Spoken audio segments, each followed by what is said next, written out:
Funfair 666 Musim pertama Episod 3. Mata masing-masing memandang kemah dan unggun api bersilih ganti, terpegun dan terkedu. Empat sahabat itu tidak berani bergerak kerana khawatir kehadiran mereka akan disedari oleh empat lembaga yang menyerupai mereka itu. "Nak buat apa ni, Danny?" Iril berbisik. Badannya sudah menggigil bagaikan pesakit Parkinson. Iril menoleh ke kiri tatkala ada bunyi aneh yang mengetuk gegendang telinganya. Pandangannya difokuskan ke satu arah berdekatan dengan rumah hantu. Ada sesuatu yang berwarna putih di situ. Bibir Iril tergetar-getar. Tangannya menepuk-nepuk lengan Imris yang berada di sebelah. Weh, tengok tu, ujarnya tergagap-gagap. Sekujur tubuh berkafan sedang berbaring dengan kepala berpaling ke arah mereka. Tali yang mengikat kafan di bahagian kepala kelihatan longgar dan akan terlerai pada bila-bila masa sahaja. Tidak lama lagi wajah di sebalik kain putih itu akan terdedah. Kini mereka harus berdepan dengan jelmaan diri mereka sendiri dan hantu bungkus pada masa yang sama. Jeff mengembalikan pandangan ke arah unggun api. Iblis-iblis yang menyerupai mereka masih ada di situ. Langsung tidak berganjak, hanya merenung unggun api dengan pandangan yang kosong. "Kita cabut lari dalam kiraan 3, Jeff berkata perlahan. Ketika kaki Jeff bergerak selangkah, jelmaannya turut bergerak. Wajah jelmaannya yang menghadap unggun api mulai diangkat sebanyak 2 kali pergerakan.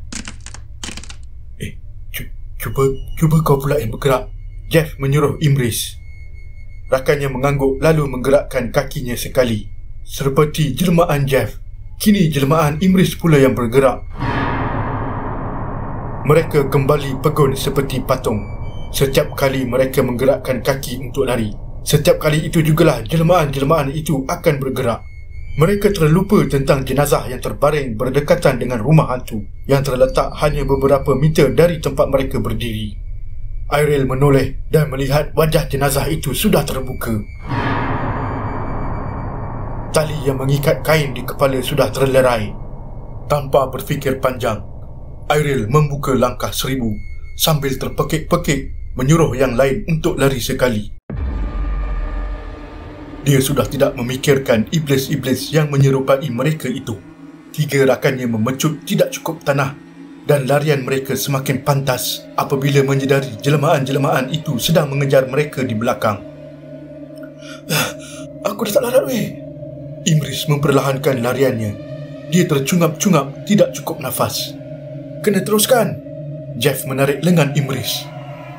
Sempat Jeff menoleh ke belakang. Para jelmaan itu masih melayang mengejar mereka.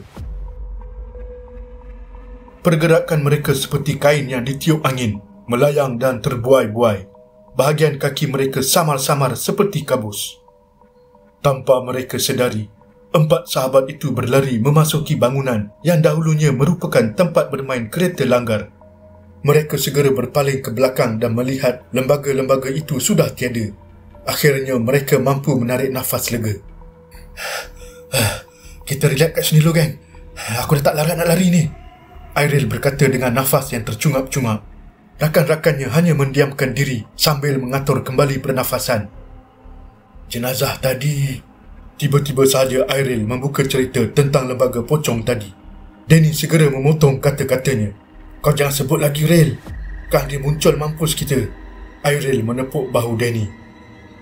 "Bila masa aku cakap pasal benda tu? Dah tadi?"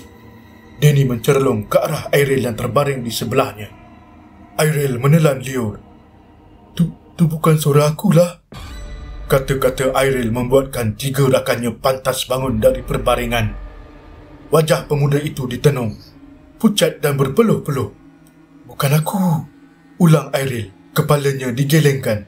Perlahan-lahan mereka mengengsot merapati antara satu sama lain, duduk di dalam bulatan dengan mata yang melilau, memandang ke sekeliling.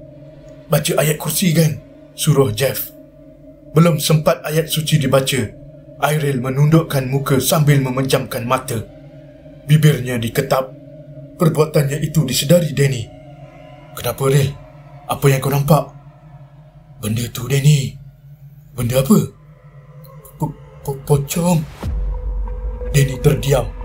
Dia melilau ke sekitar namun tidak menjumpai apa-apa. Dia memberanikan diri menyuluh ke sudut-sudut di dalam bangunan itu. Tak ada apa-apa pun, Rel, ujar Danny setelah memastikan tiada apa-apa yang menakutkan di situ. Ada, Danny. Dia ada, bisik Irel dengan penuh ketakutan. Danny menyuluh ke depan buat kali kedua. Memang tiada apa-apa pun di situ.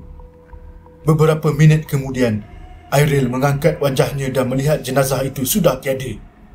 Dia beristighfar panjang.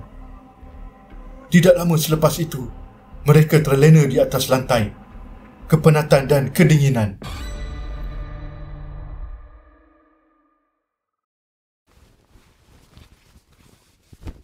Bunyi kain terseret di atas lantai mengejutkan Jeff dan Danny dari tidur.